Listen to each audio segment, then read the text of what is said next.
So this is Picasso, and he's kind of upset with me because we're about to clean out his enclosure and replace some of the plants in here.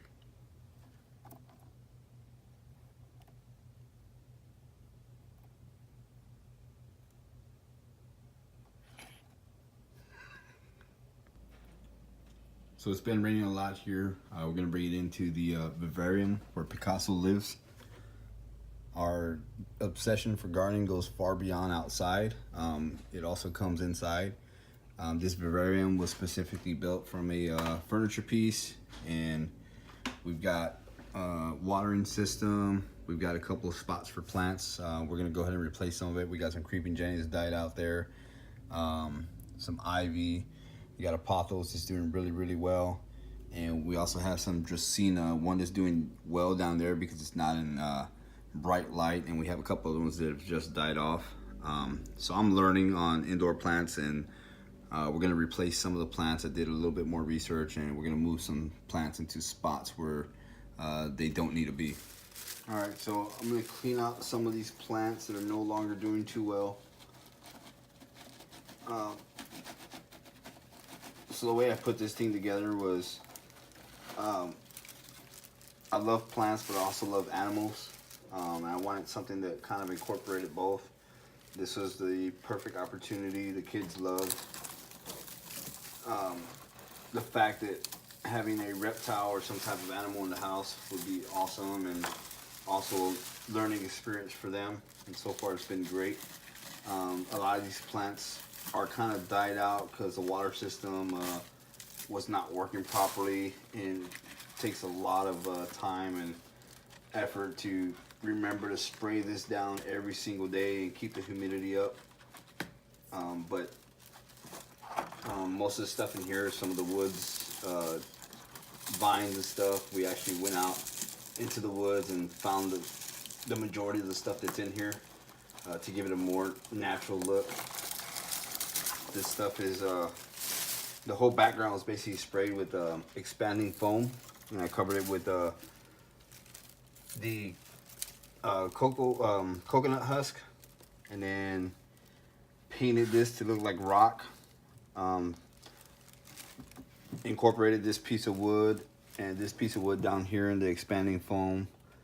But overall has a natural look. So we're gonna just, like I said, take these plants out and replant it with some good stuff. The light system I have on here is it's a 60-watt UVB bulb, which provides ultraviolet light for not just the plants, but for the chameleon as well, so you can get that natural vitamins you would get from the sun. And then there's also a heat lamp incorporated in there. So did more research, got some plants that are going to be better suited for the light requirements in here. And if I have to, I'll buy another grow light that I can include in here, because a chameleon can never have enough heat. He loves the humidity. He loves basking. He'll sometimes crawl up here or even on the water tube up here and get enough heat. So I know that's always good for him. Okay, so the first plant we're going to do is a berry illusion arrowhead plant. This one requires very low light, so we're going to put it back here in this corner where the light's really not going to hit it too much.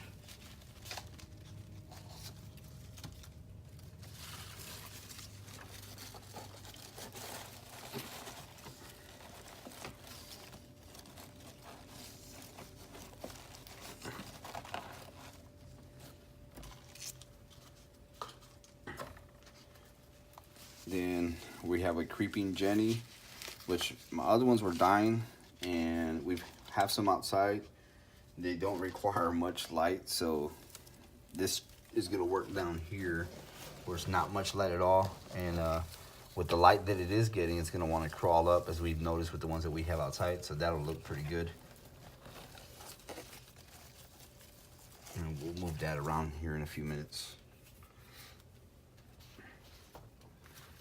Okay, then I have this is called a Texas Petite Pothos. We're gonna plant this one up back here in the corner.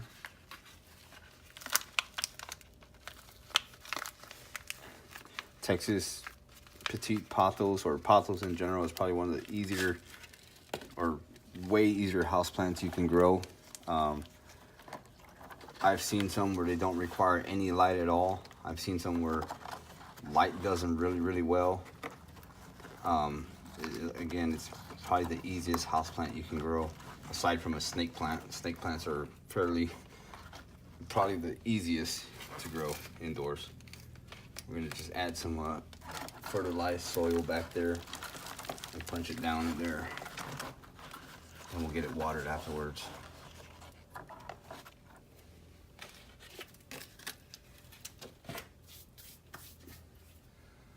The next one we're gonna do is called Olympia falciparum. This one requires medium light.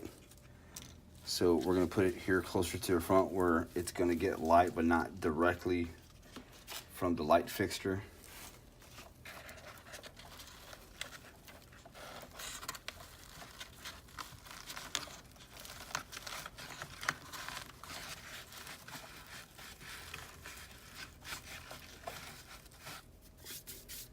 You got a couple different shades of green in there, make it look really good.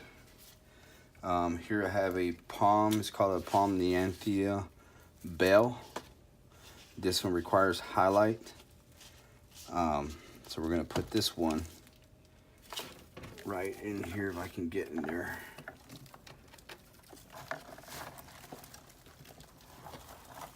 And that one's gonna need a little bit more soil.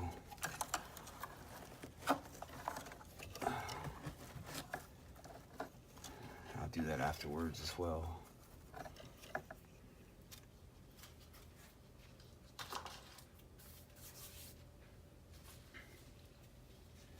Okay, back here I have a bigger Texas Petite Pothos, which it won't fit in this section back here. I'll need to cut it out later and probably improve it a little bit better, so I'm just gonna stick the pot back there. I don't want to condense it into that small hole there because I do want it to grow and get better. The pothos is probably the perfect vine for a chameleon. So I want this to kind of grow wherever it wants to and provide a lot more hiding spots for him. He loves to hunt. He loves to eat his crickets. He's been very healthy. I do spray him down. I don't forget to give him any water. I know the plants tend to become overwhelming with such busy days that we have, and so he does get plenty of water. Then the pothos we had in here before, I've had it down here just in the pot, and we're gonna keep it just that way and kind of let it do what it was doing before. It was already reaching up, it was already reaching out wherever it wanted to go, so we're just gonna do it by hand and get it going wherever it wants to.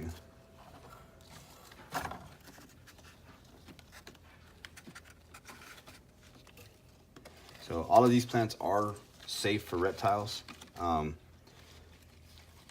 Do your research if you do intend, not just reptiles, but cats, dogs, any type of animals you have in the home. Some of them can be, probably not kill them, but get them very sick, vomiting, just having them not themselves. And that's what we got so far. All right, so one thing I did learn about chameleons is that petunias are safe for them. So we're gonna go ahead and propagate some petunias. Since I have plenty of this, we're gonna see how it does in here. I know because of the humidity in here, and the light requirements for petunias, I think it'll do really awesome. They don't require a lot of water when you propagate petunias. So we're gonna go ahead and put some in here. I've already put some soil in there that has some fertilizer.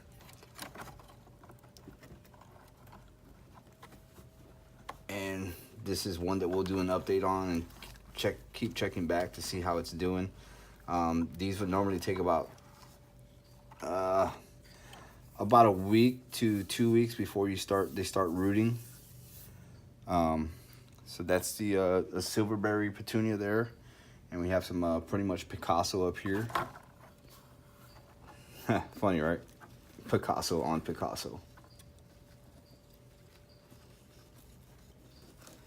We'll water these in, and we'll only spray the leaves down on this because cuttings actually absorb through the leaves until they form some roots. You don't want to really water them too much and drown them out.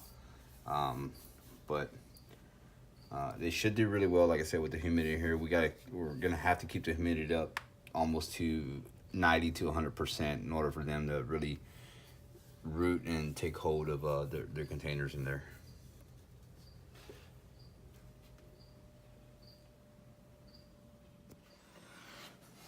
All right, so I got the idea of propagating petunias from a awesome YouTube channel that I watch. The guy goes by the name of Mike Kincaid. If you get a chance, you should definitely watch him. He propagates everything. He recently did one on Japanese maples, which was pretty awesome.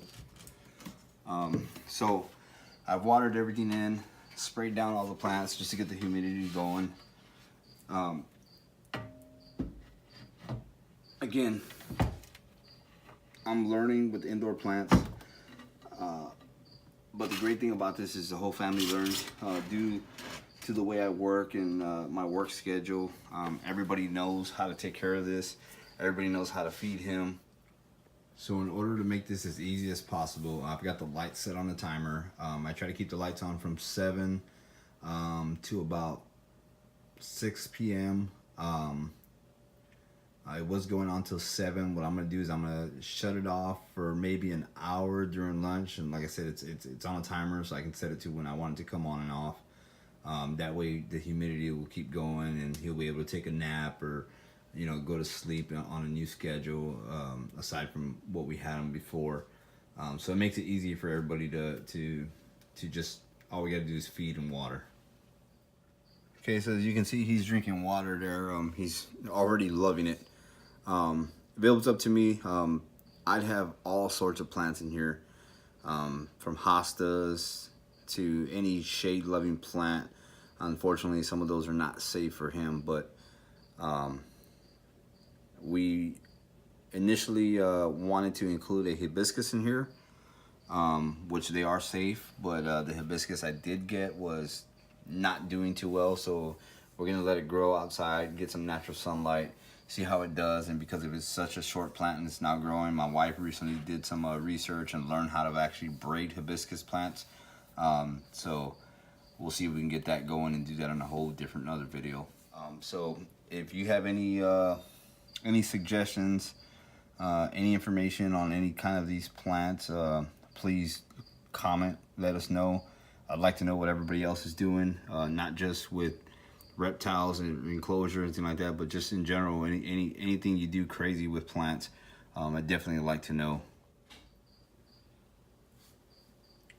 Nature is so beautiful, but being able to experience it inside your home is so amazing.